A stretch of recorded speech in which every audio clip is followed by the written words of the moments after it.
Compañeros, ¿sabían que hay más de 30 infracciones de tránsito que no existen y estás pagando por ellas? Antes de decirte cuáles son, quisiera presentarte a la doctora Adriana Cetina, con quien hemos investigado esta caja de Pandora. Y en este video estamos a punto de abrirla. Pero doctora Adriana, antes de comenzar, me gustaría que nos comentara algunos de los logros que ha conseguido en el Ministerio de Transporte. Muchas gracias por invitarme, señor Víter. Efectivamente, trabajé un tiempo en el Ministerio de Transporte. Uno de mis logros es la circular de enero del 2022, en donde las personas pueden conducir con su licencia de conducción simplemente verificando en el RUN. No es necesario tenerla en físico, sino portarla y llevarla consigo, por mencionar algunos, ¿no? Hay muchas otras resoluciones en las cuales pude trabajar, como traspaso a persona indeterminada, entre otras más. Gracias, doctora Adriana. Y ahora sí, vamos a lo que nos interesa. Compañeros, para que una infracción exista, debe estar respaldada por una ley.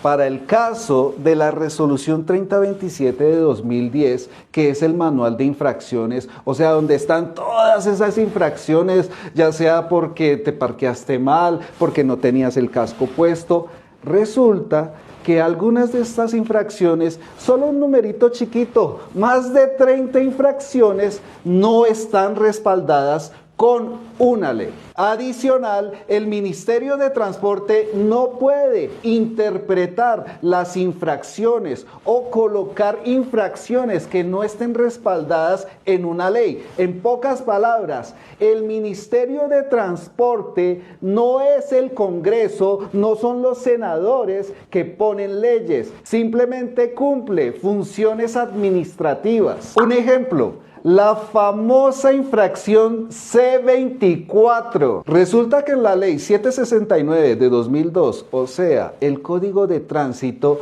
no aparece ese desglose de infracciones pertenecientes a esa misma infracción C24, ya que en el código lo único que aparece es la conducta y lo único que dice en la ley es conducir una motocicleta sin observar las normas establecidas en el presente código. Hasta ahí no existe más.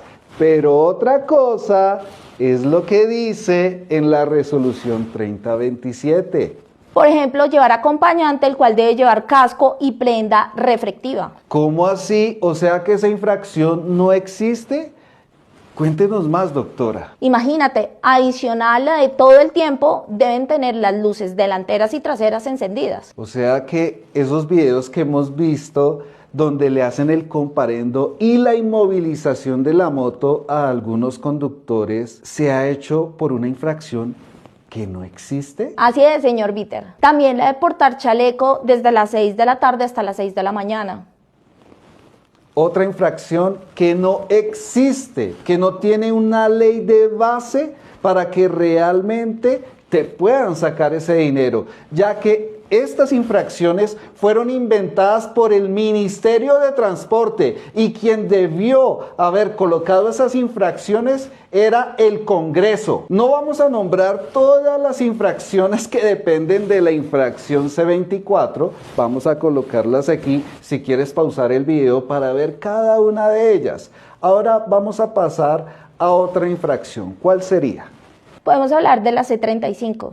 C35, revisión técnico-mecánica. En la ley solo dice lo siguiente: no realizar la revisión técnico-mecánica en el plazo legal establecido o cuando el vehículo no se encuentre en adecuadas condiciones técnico-mecánicas o de emisiones contaminantes, aun cuando porte los certificados correspondientes. Además, el vehículo será inmovilizado. El Ministerio de Transporte interpretó dentro de esas condiciones técnico-mecánicas lo de la llanta lisa. ¿En dónde aparece eso en la ley? No está. ¿Desde cuándo una resolución es una ley? ¿Desde cuándo el Ministerio de Transporte legisla? Pues entre esas está que el Ministerio de Transporte es una entidad que tiene unas funciones restringidas, pero entre esas funciones no está el generar sanciones. Esto es de rango legal, es decir, solo el Congreso está facultado para generar sanciones y para generar conductas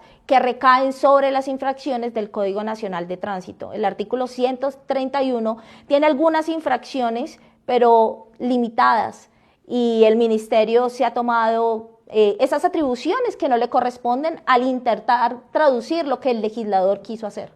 Digámoslo claro, doctora, se ha tomado esas atribuciones abusivamente. Sí, señor Bitter, así es.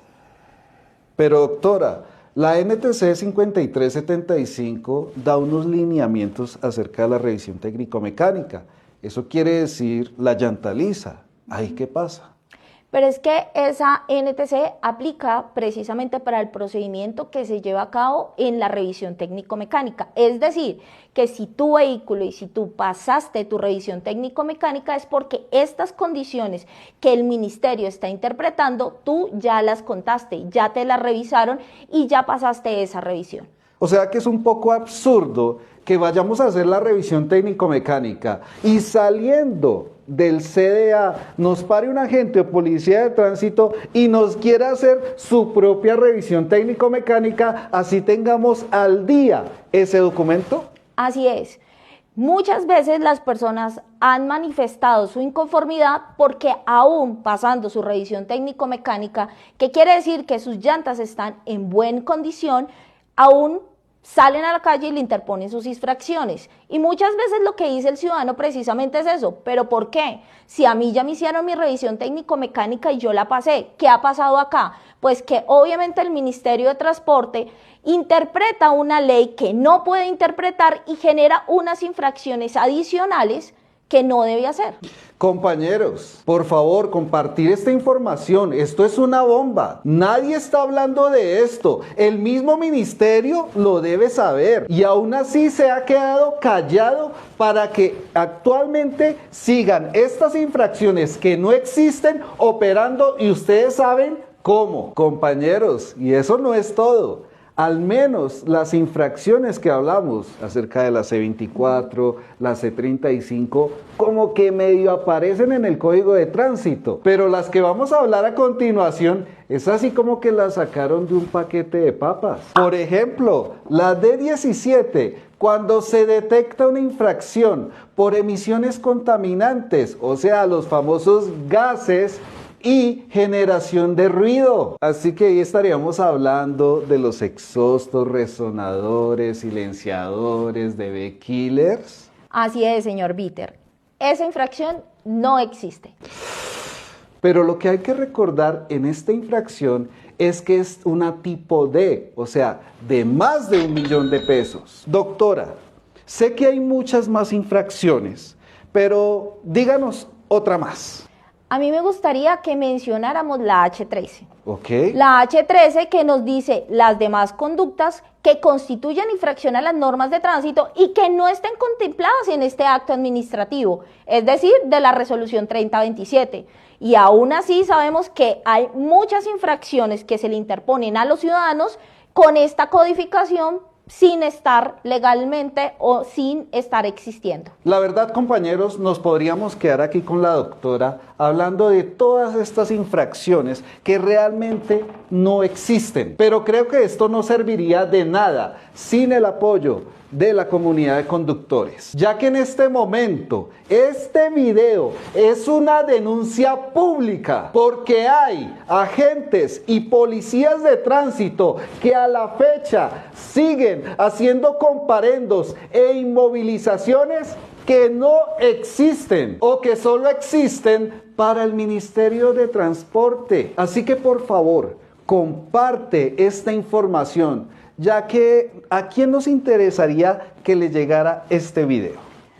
Hay dos entidades que nos interesaría que este video llegue. Uno, Ministerio de Transporte, porque son ellos quienes pueden revocar esta resolución y ser responsables de sus actos desproporcionados legalmente. Y otro es el Consejo de Estado, ya que esta resolución está demandada por nulidad desde el 2021 y desde el 2022 está en despacho para proferir sentencia. 3 años en donde el Consejo de Estado no se ha pronunciado. Terrible. Terrible que siga pasando este tipo de cosas y nosotros como conductores sigamos pagando algo que no existe. Pero bueno, doctora, ¿qué pasaría si declaran la nulidad de la resolución 3027? Si se declara la nulidad de la